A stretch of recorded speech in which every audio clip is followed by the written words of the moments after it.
Welcome to this explainer. Today, we're diving into some deeply controversial concepts from the 48 Laws of Power. Now, you've probably heard of this book. It's famously banned in a lot of prisons because of its ruthless tactics.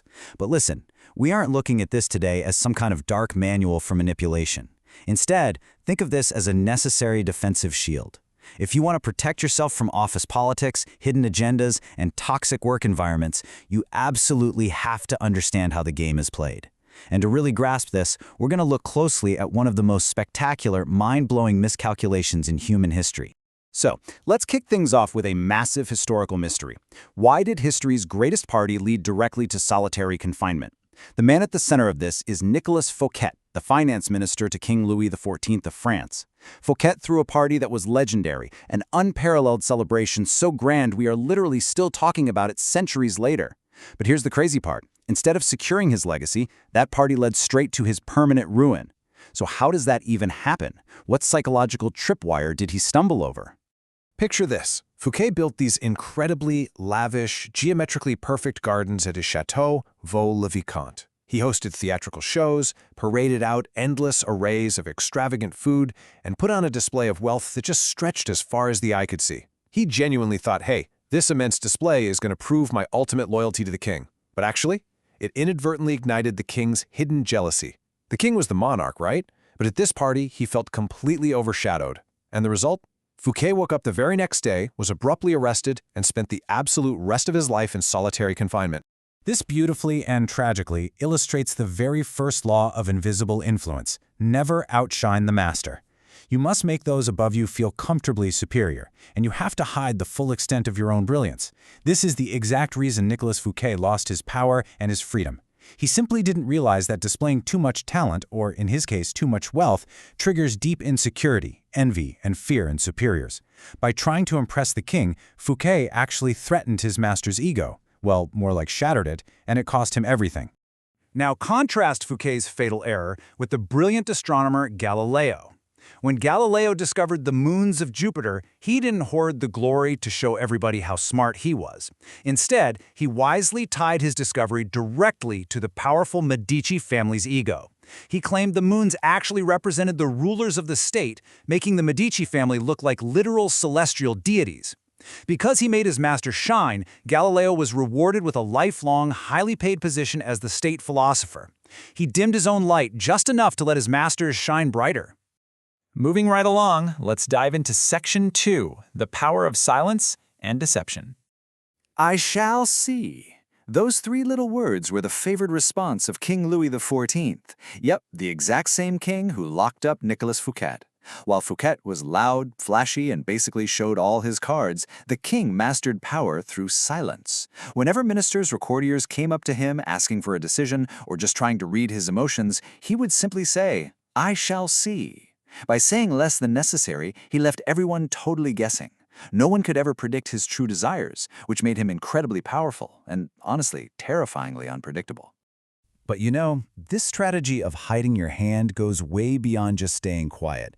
It's also about active deception. Consider Bismarck's false peace. The Prussian leader Otto von Bismarck actually wanted to go to war with Austria, but his king wanted peace. So what did Bismarck do? He publicly and passionately advocated for peace. He completely concealed his true intentions, giving his opponents and his own king a totally false sense of security. Because underneath it all, Bismarck's true philosophy was chilling. He believed, history will be written by iron and blood. As soon as Bismarck won his election and firmly secured his political position, the mask came off. He completely dropped that peaceful facade and immediately launched the devastating war he had been planning all along. He fed the world a false goal, making his eventual strike totally unexpected and completely unstoppable. Next up, Section 3, the danger of trust. Okay, this one is a brutal cautionary tale. Back in the day, the Byzantine Emperor Michael III took his good friend Basil, who was literally just a horse trainer, and generously elevated him to the role of a powerful statesman. But how did Basil repay this incredible kindness? Well, he felt entitled, not grateful. Basil poisoned the emperor's mind against his own uncle just to isolate him. Later, when the emperor desperately needed financial help, Basil flat out refused. And the future outcome? The friend the emperor had empowered literally beheaded him and then paraded his head through the city. So the crucial point here? Keep friendship and business separate. Elevating a friend often breeds toxic entitlement rather than actual loyalty. Which brings us to Section 4, Reputation, Attention, and Action. Imagine this incredible historical standoff known as the Open City Strategy between Zhu Jilong and Sima Yi. The brilliant strategist Zhu Jilong found himself trapped in a city with virtually no army, facing the massive, overwhelming forces of Sima Yi. Instead of panicking, he opened the city gates, put on civilian robes, and just sat on the city wall playing a lute. Now, Sima knew Zhu Jilong's reputation for being incredibly cunning and never walking into a losing battle. Because of that carefully cultivated reputation, Sima Yi assumed it was a deadly trap and ordered his massive army to retreat.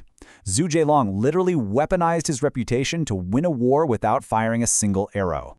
Building on that, we have the concept of attention currency. In the game of power, being noticed, even negatively, is infinitely more valuable than being ignored. Visibility is power. P.T. Barnum, the famous showman, understood this brilliantly. To drive ticket sales for his carnival, he intentionally spread a terrifying rumor that a notorious serial killer was on the loose in the town. He caused widespread panic, and then he revealed the killer was just an attraction at his circus. Sure, it was chaotic, but it captured the public's undivided attention, which he immediately converted into massive profit. But listen, attention alone isn't enough if you don't secure the credit. Think about Nikola Tesla and Thomas Edison. Tesla was the brilliant inventor who labored tirelessly, day and night. But because he relied solely on his own hard work, he faded into the background and lost much of his historical credit for decades. Edison, on the other hand, was a strategic delegator. He used the brilliance of others, including Tesla, to do the heavy lifting, but Edison always made sure his name was on the patent. He claimed the legacy. The lesson for your own career? Hard work is great, for sure, but ensuring you receive the credit for the outcome is what actually builds power. And when someone challenges your work, arguing is usually the worst response. Sometimes you just need the illusion of change. When Michelangelo finished a magnificent statue, a powerful patron complained that the statue's nose was too big. Michelangelo didn't argue. He didn't insult the patron's taste. He simply picked up some marble dust, climbed the scaffolding, and pretended to chisel away at the nose, just letting the dust fall to the ground. He changed absolutely nothing, but he stepped down and asked the patron to look again. The patron, feeling heard and validated, declared it perfect. Michelangelo won the day through a simple action, completely avoiding a useless verbal debate. Finally, let's look at Section 5, manipulating effort and shielding yourself. The trap does not announce itself. The French statesman Talleyrand embodied this perfectly when dealing with Napoleon. When Napoleon was in exile, Talleyrand didn't violently argue to keep him locked up. Instead, he quietly ensured the conditions were just loose enough for Napoleon to escape exactly when he wanted to. Talleyrand knew that if Napoleon returned, an exhausted, angry Europe would instantly unite to devour him once and for all. He let his opponent dictate the timing of his own destruction. He laid the bait, and the trap snapped shut without a sound. You also have to actively shield yourself from what we call the infected. We're talking about the Lola Montes effect. She was a historically famous figure who brought endless drama, instability, and just terrible luck to everyone she associated with, eventually causing the literal downfall of a king. Misery and bad luck are highly contagious. Associating with chronically unhappy or dramatic people drains your energy, contaminates your reputation, and will ultimately drag you down right along with them. You must ruthlessly set boundaries to protect your own environment. So, as we wrap up this explainer, I want to leave you with a question. In your own workplace, are you pulling the strings, or are you just someone else's puppet? Think all the way back to Nicolas Fouquet, who lost absolutely everything because he didn't understand the invisible laws of the room he was in. He inadvertently triggered his master's deepest insecurities, played the game blindly, and ended up spending his life in a cell. As you navigate your own modern career, keep these mechanics of influence in mind. Observe who speaks, who stays silent, and who is quietly taking the credit. Ultimately, are you managing your own reputation, or are you letting someone else define it for you?